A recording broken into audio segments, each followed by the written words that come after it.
Hello. Oh, take these off.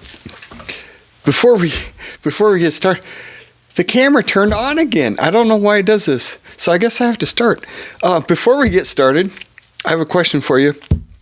Raise your hand if you've ever been thrown off both ends of a horse within 5 minutes of each other. The front end and the back end if you've been thrown off both ends of a horse. We're going to talk about that when I get done. But I had these on because I just discovered something.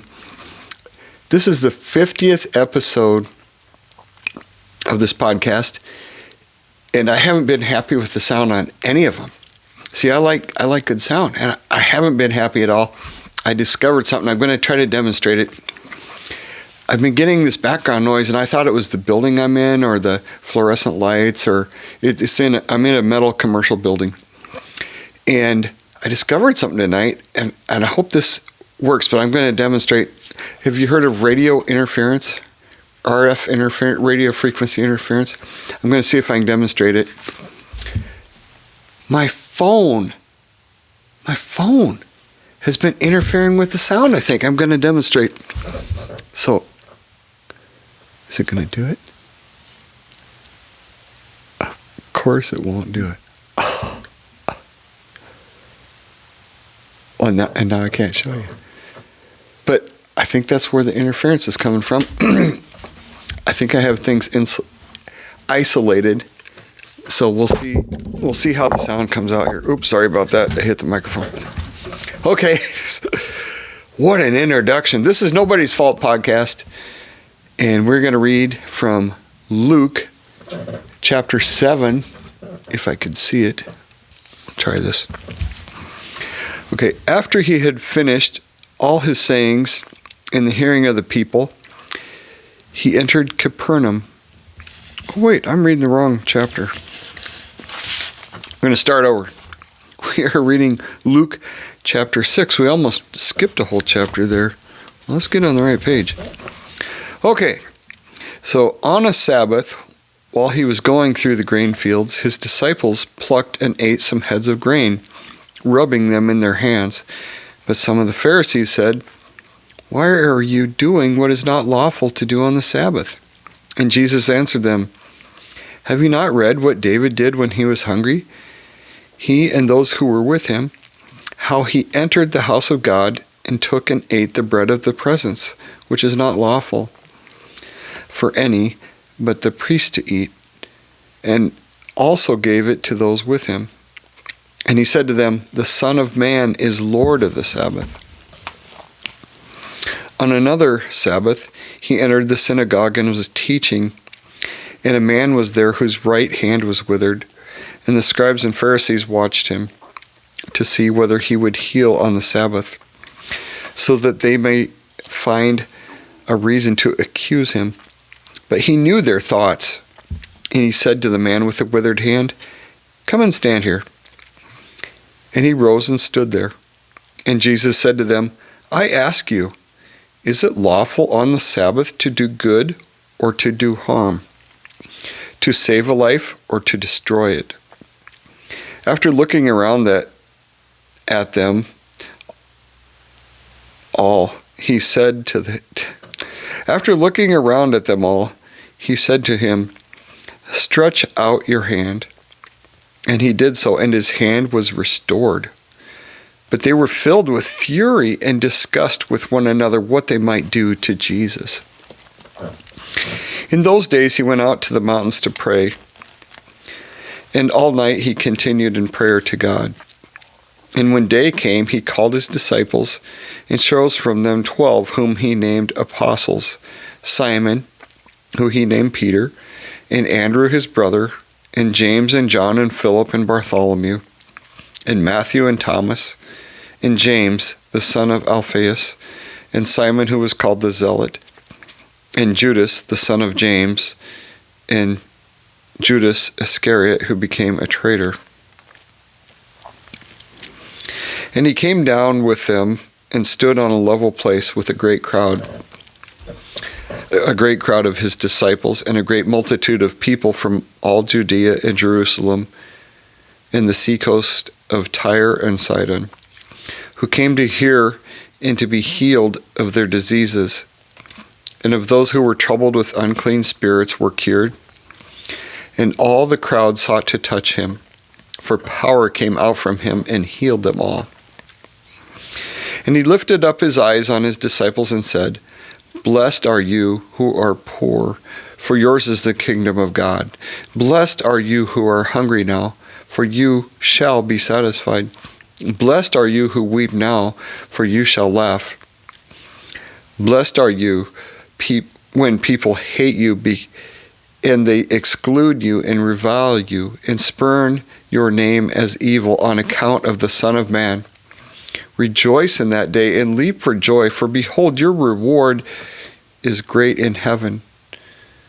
For so their fathers did to the prophets.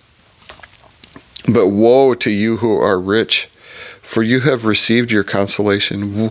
Woe to you who are full now, for you shall be hungry. Woe to you who laugh now, for you shall mourn and weep. Woe to you when all people speak well of you, for so their fathers did to the false prophets. But I say to you who hear, love your enemies, do good to those who hate you. Bless those who curse you. Pray for those who abuse you. To one who strikes you on the cheek, offer the other cheek also. And from one who takes away your cloak, do not withhold the tunic either. Give to everyone who begs from you. And from one who takes away your goods, do not demand them back. And as you wish that others would do to you, do so to them. If you love those who love you, what benefit is that to you? For even sinners love those who love them. And if you do good to those who do good to you, what benefit is that to you? For even sinners do the same. And if you lend to those from whom you expect to receive, what credit is that to you? Even sinners lend to sinners to get back the same amount. But love your enemies and do good, and lend expecting nothing in return, and your reward will be great, and you will be sons of the Most High. For he is kind to the ungrateful and evil. Be merciful even as your Father is merciful. Judge not, and you will not be judged. Condemn not, and you will not be condemned. Forgive, and you will be forgiven. Give, and it shall be given to you. Good measure, pressed down, shaken together, running over, will be put in your lap. For with the same measure you use it will be measured back to you. He also told them a parable. Can a blind man lead a blind man? Will they not both fall into a pit? A disciple is not above his teacher, but everyone, when he is fully trained, will be like his teacher. Why do you see the speck that is in your brother's eye, but do not notice the log that is in your own eye? How can you say to your brother, Brother, let me take the speck out of your eye, when you do not see the big log that's in your own eye? You hypocrite! First take the log out of your own eye, and then you will see clearly to take out the speck that is in your brother's eye. For no good tree bears bad fruit, nor again does a bad tree bear good fruit. For each tree is known by its own fruit. For figs are not gathered from thorn bushes, nor are grapes picked from bramble bush. The good person out of the good treasure of his heart produces good, and the evil person out of the evil treasure produces evil. For out of the abundance of the heart his mouth speaks. Why do you call me Lord, Lord, and do not do what I tell you? Everyone who comes to me and hears my words and does them, I will show you what he is like. He is like a man building a house who dug deep and laid the foundation on the rock. And when a flood arose, the stream broke against the house and could not shake it, because it had been well built. But the one who hears and does not do them is like a man who built his house on the ground without a foundation. When the stream broke against it, immediately it fell, and the ruin of that house was great. I think we've all heard all of these stories, hopefully at some point in our life. I hope you've read them on your own before. Sadly, most people in modern culture haven't read any of this stuff. Isn't that surprising? I think I just heard the number, 91% of the people in the U.S. have not read their Bible. That's not good. That's not good. So, that radio interference, I was able to duplicate that and duplicate it before I turned on the recording. So sorry I couldn't show that to you, but hopefully the sound is better tonight. I moved a bunch of stuff around.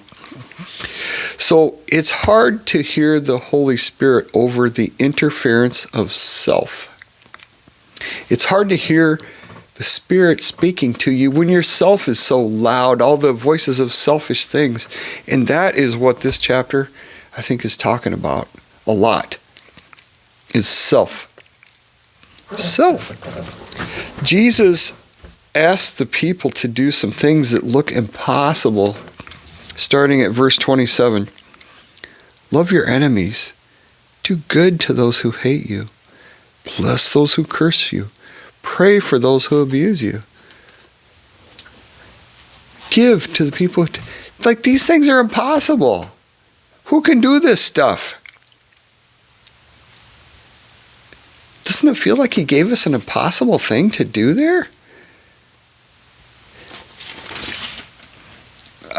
I think what he's trying to show is how self-interested we are. And when that noise of self is so loud, we can't hear him as he's trying to talk to us.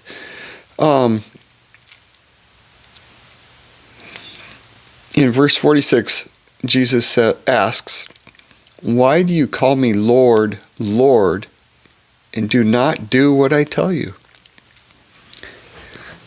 I mean, he just told us some hard stuff. And then the Sadducees and the Pharisees were telling him all the things he can't do. He's like, so I'm supposed to let people be miserable just because it's the Sabbath, just because it's your rules?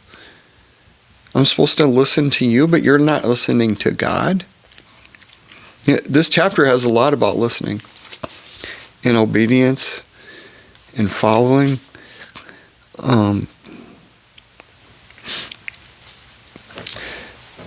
So I was thinking about this today. Riding a disobedient horse will get you maimed or killed. An obedient horse is a safe horse. It's a blessing to its owner. A disobedient horse can cause physical harm. They may bring permanent physical harm to the owner or rider, a disobedient horse. So, obedience in a horse, it needs to be reliable and immediate. So anything else is not obedience. I had a bad horse. Actually, we had a horse and a pony at our house. And we got them when the kids were young teenagers, like 12, 13, 14 years old. We thought, it'd be a good experience for the kids. So we go and do some shopping for a horse. And we found this 11-year-old mare horse who's safe to ride. We bring her home, and she had a stable mate, so horses don't want to be alone. They want company, so it came with a pony. And this pony, the people say, oh yeah, we ride them all the time. We teach kids how to ride these horses. We get them home. And we thought the safest thing to do would have me ride one of them first. So we put the saddle on the pony, and we're getting all ready, and I get on. First day we have the horse, I think. Second day maybe. The pony throws me right over the front, like right off the saddle, right over its head. It put its head down, and I'm on the ground. Like, this is terrible. What kind of safe pony is this? I thought, well, I got to show it who's boss. It needs to obey me. So I get right back up on that thing, and a couple seconds later, I'm sitting on my butt behind the pony. as he's laughing at me. And all the kids are laughing at me. And my wife's worried about me. Like, that was humiliating. But more than that, it was dangerous. Right? And then, it wasn't too long after that, there's 3 things you don't want your horse to do. You don't want it to kick, bite, or buck, right? Well, the pony was bucking me off. Then the horse bit me in the arm, right? And it wasn't too long after that, in the middle of winter, guess who gets to feed them all winter? That's my job. And the mare horse decided she didn't like men. And she had food issues. So I'm feeding her, and I'm a guy.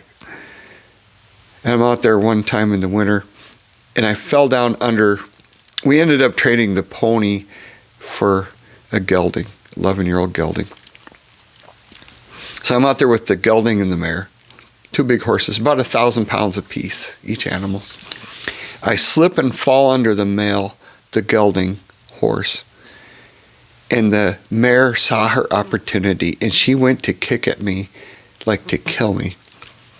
She did both barrels right into the side of that gelding that was standing over me. He didn't flinch, and I'm laying underneath him. And he protected me. I think he saved my life. He was a good horse, but she wasn't.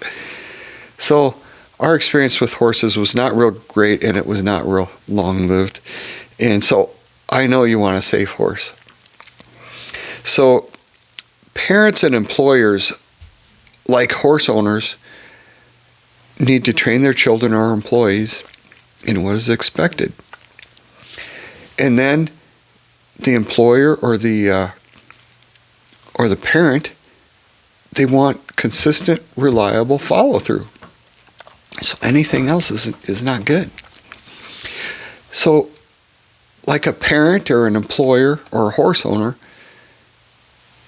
God needs to train us a bit. So as I read the book of Luke, I noticed something a few years ago. I said this the other day.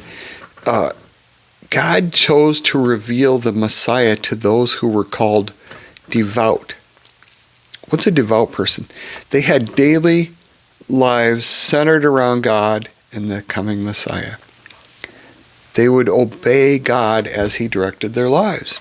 So the people in this book of Luke were trained to block out all the other distractions, all that interference, like the radio interference I was trying to show you, like the distractions that can distract a horse or a kid when they're trying to do homework. The people in this book of the Bible were trained to block out all the other distractions like selfishness, societal pressure, and they were focused on finding the Messiah. So back, I'm going to look at chapter 6, verses 24 to 26 are a few examples of the distractions that Jesus was trying to point out in the religious people of that time, the Pharisees and the Sadducees. He says, "Woe to you who are rich." So they were distracted by money. He says, "Woe to you who are full now, for you will be hungry." They're satisfied in their bellies. They're about the food and the good life, right? Woe to you who laugh now. People just chasing after happiness, not being serious. And woe to you who, when people speak well of you, for their fathers did speak well about the false prophets. So there's people after fame. These are all distractions, and they're selfish distractions. So the story of Luke starts out with a priest named Zacharias. He's a father of John the Baptist. An angel spoke to him, and because of some hesitation in obedience, he was immediately unable to speak for the duration of his wife's pregnancy with their son. Once John the Baptist was born, he got his voice back. But that little slight hesitation, God wasn't happy with that. Right? He was devout. He was the priest, but he hesitated just a little bit. He got a little correction. So contrast him with Mary, the mother of Jesus. Every time the Lord spoke to Mary, she was immediately responsive. And she was immediately thankful too. The Lord spoke and Mary said, okay. She said, okay, thank you. That's obedience, right? So our chief responsibility to God, if I'm looking at this chapter, is thankful obedience. And Jesus was saying the Pharisees and the Sadducees didn't have that. But then he's asking us to do these impossible things. And I think he's pointing out the only way we can do those impossible things is if we get totally done with ourselves. Give your stuff away.